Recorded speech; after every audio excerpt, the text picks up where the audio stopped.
જો આપણી કુર્તી છે જે કમરમાંથી એકદમ લૂઝ છે, ચેસ્ટમાંથી પણ લૂઝ છે અને આપણે એને સ્લીવ પણ ટૂંકી કરવાની છે.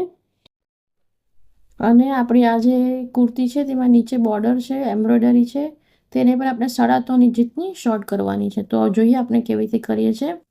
તો સૌથી પહેલે આપણે સાઈડની જે સીમ છે ઘેર પાસે, તે 10 થી 15 ઇંચ જેટલી સાઈડ પરથી ઓપન કરવાની છે બંને બાજુથી. તો આપણે આ સાઈડ સીમને ઓપન કરવા માટે ડાયરેક્ટ કટિંગ જ કરી લઈએ છીએ, કારણ કે આપણું ઘેર વધારે છે. તો અહીંયાથી બંને બાજુથી 15-15 ઇંચ જેટલી ઘેર બાજુથી કટ કરી લઉં છું સાઈડ પરથી કુર્તીને. અને પછી આપણે એને આઉટસાઇડ ટર્ન કરીને જે પણ આપણી બોર્ડર છે ત્યાંથી 1/2 ઇંચ જેટલું સીમ અલાઉન્સ લઈને કટ કરી લઉં છું બોર્ડર. તો આ રીતે હું બોર્ડરને કટ કરી લઉં છું. અને હવે આપણે જો 3.5 ઇંચ જેટલી કુર્તીને શોર્ટ કરવાની છે, તો હું અહીંયા 2.5 ઇંચ પર માર્કિંગ કરીશ. એટલે જેટલી તમારી કુર્તી નાની કરવી હોય એના કરતાં તમારે 1 ઇંચ ઓછું માર્કિંગ કરવાનું છે. એ તમને હું સમજાવીશ કે એવું કેમ કરીએ છીએ. તો અહીંયા હું 2.5 ઇંચ પર માર્કિંગ કરીશ અને 2.5 ઇંચનો પટ્ટો આગળથી કાપી લઈશ ફ્રન્ટ પાર્ટમાંથી. બરાબર છે? તો જુઓ, અહીંયાથી આપણે 2.5 ઇંચ કાપી લીધું છે આ રીતે. અને જ્યારે આપણે આવી રીતે જોઈન્ટ કરીશું તો નીચેનું 1/2 ઇંચ અને ઉપરનું 1/2 ઇંચ આવી રીતે સીમ અલાઉન્સમાં કટ થઈ જશે. હવે 2.5 ઇંચ જેટલું હું પાછળની સાઈડ પરથી પણ કટ કરી લેવા. જે પાછળનો ઘેર છે ત્યાંથી પણ હું 2.5 ઇંચ કટ કરી લેવા.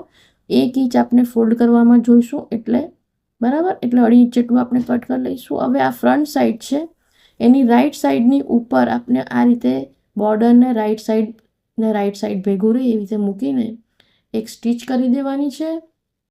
આ રીતે બોર્ડરને આખા ઘેર પર આપણે સ્ટીચ કરી લઈશું. આ રીતે તમે કોઈ પણ કુર્તી પર બોર્ડર હોય, એમ્બ્રોઇડરી હોય, એને આ રીતે કટ કરીને તમે પાછું લગાવી શકો છો. તો જો હવે આપણે જે કુર્તીની લંબાઈ ઓછી કરી છે એટલે આપણી બોર્ડર થોડીક વધેલી છે, તો આપણે બોર્ડરને આ રીતે કટ કરી લઈશું. જો આપણી બોર્ડર લાગી ગઈ છે, હવે આપણે અહીંયા સાઈડ પરથી જે સીમ અલાઉન્સ છે ઉપરની, એ સીમ અલાઉન્સને થોડી સી કટ કરી લઈશું. જો અહીંયા ઉપર જે ઉપરની સીમ અલાઉન્સ છે એને આપણે કટ કરીશું. તો આપણે આખામાંથી આ રીતે સીમ અલાઉન્સ કટ કરી લઈએ છીએ.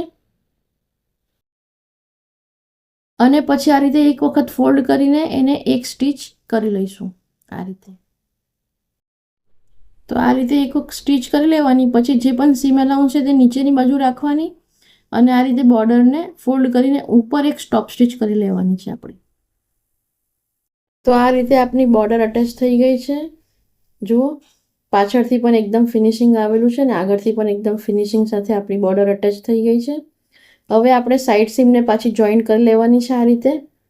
તો આપણે સાઈડ સીમ બંને બાજુની જોઈન્ટ કરી લઈશું. આ રીતે બંને બાજુ આપણે સાઈડ સીમને જોઈન્ટ કરી લેવાની છે. બીજી બાજુથી પણ જોઈન્ટ કરી લઈશું.